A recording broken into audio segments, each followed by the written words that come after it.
Silakan sholatnya di belakang pagar itu. Jadi nanti ada pagarnya, akan ditunjukin sama ustaznya pagarnya yang mana. Boleh sholat di situ. Jadi kan kalau posisi Masjidil Haram itu nanti akan terbagi dua.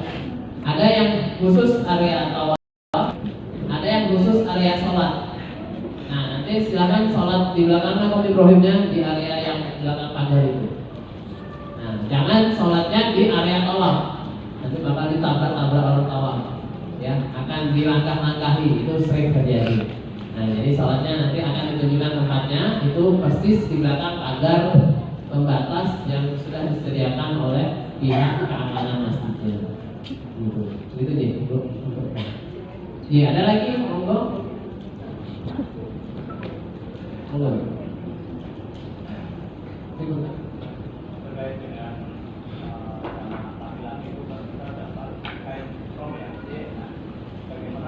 ini adalah hal-hal yang wajib kita laksanakan ketika kita melaksanakan ibadah umroh.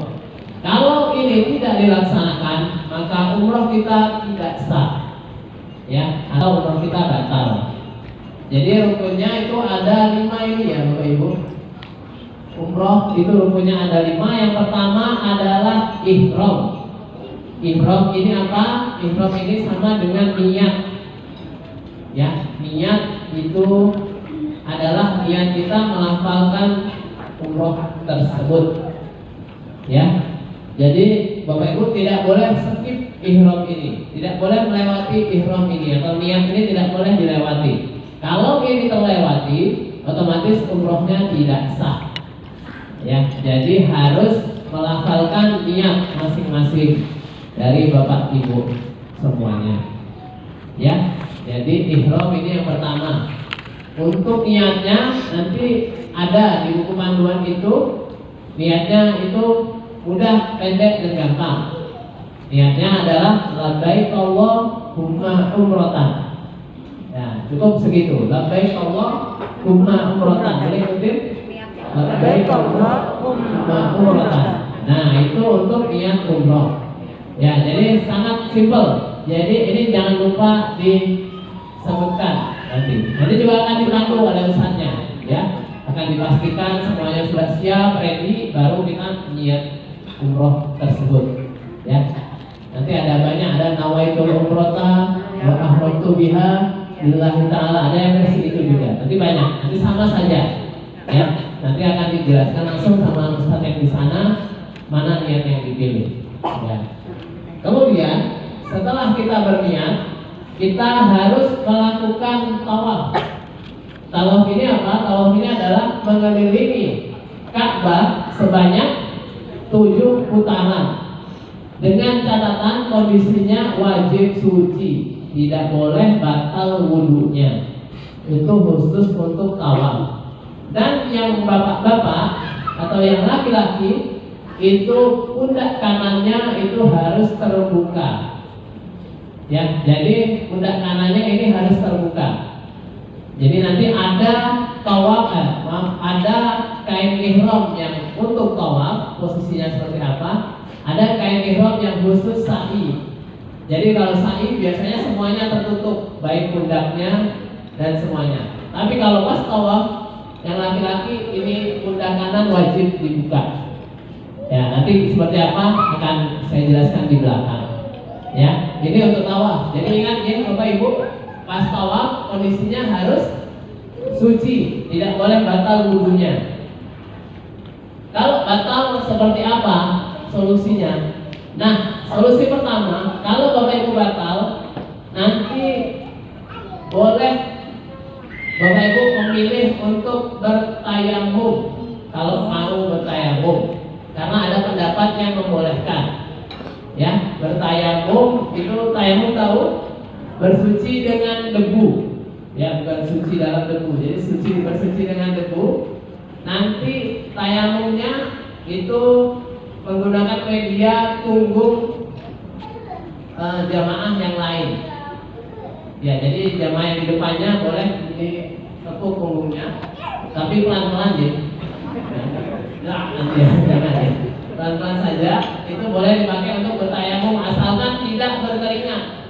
Ya, catatannya tidak berkeringat dan tidak basah.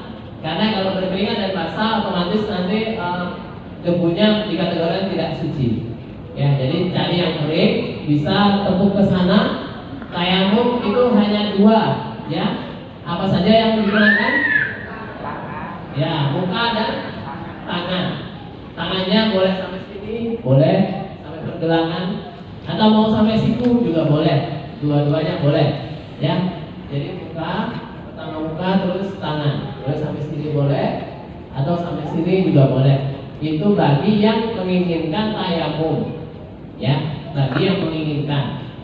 Atau biasanya ada jamaah yang kurang marem, kalau kurang marem ya, kurang puas, ya, kurang puas kalau seandainya hanya tayamum, jadi mau berwudu langsung pakai air. Nah, nanti mau tidak mau harus keluar dari barisan dulu, ya, karena tempat wudunya itu tidak ada di sekitar situ, harus keluar barisan, otomatis harus pisah. Nah, kepisah dengan rombongan nanti menyusul sendiri. Ya, diingat-ingat batalnya di putaran keberapa. Nanti ketika keluar wudhu baru balik lagi ke putaran tawaf. Ya, ingat tempat wudhu dan toilet ini tempatnya berbeda. Ya, di kawasan dalam Masjidil Haram itu tidak ada toilet. Ya, Bapak Ibu. Jadi kami ingatkan ketika tawaf mohon tidak ada yang kebelet. Ya, nah itu kebelet pengen air kecil atau buang air besar itu jangan dulu, karena toiletnya harus keluar di barisan luar Masjidil Haram. Ya, di dalam hanya tersedia tempat wudhu saja.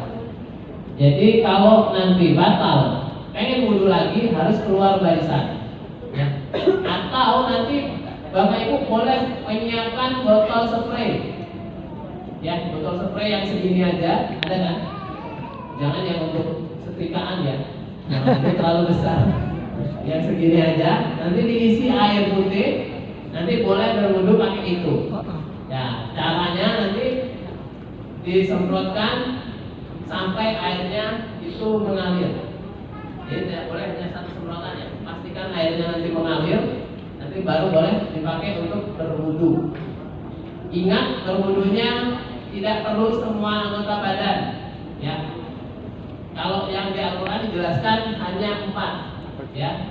Pertama, muka, tangan, terus sedikit kepala sama kaki.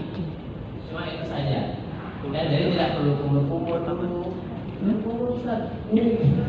Airnya belum ngalir, jangan, tidak marah. Jadi itu tidak perlu. Jadi muka, kepala, tangan, dan kaki. Hanya 4 itu saja yang diperlukan ketika berwudu yang pakai spray itu.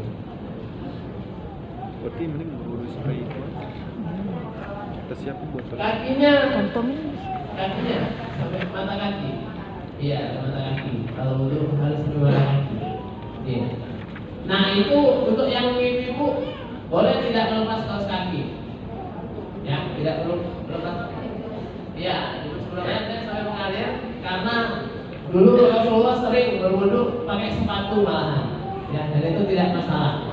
Jadi tidak perlu lepas kaos kaki. Jadi pas dia mengalir terus diusap saja itu juga sudah boleh. Seperti itu, Ibu. Jadi seperti itu. Dan tidak perlu juga lepas jilbab untuk yang ibu, ya. Ustaz, dengan orang butir lepas jilbab sih. Nah, jangan. Tidak perlu, cukup diusapkan saja. Ya, itu sudah terwakilkan.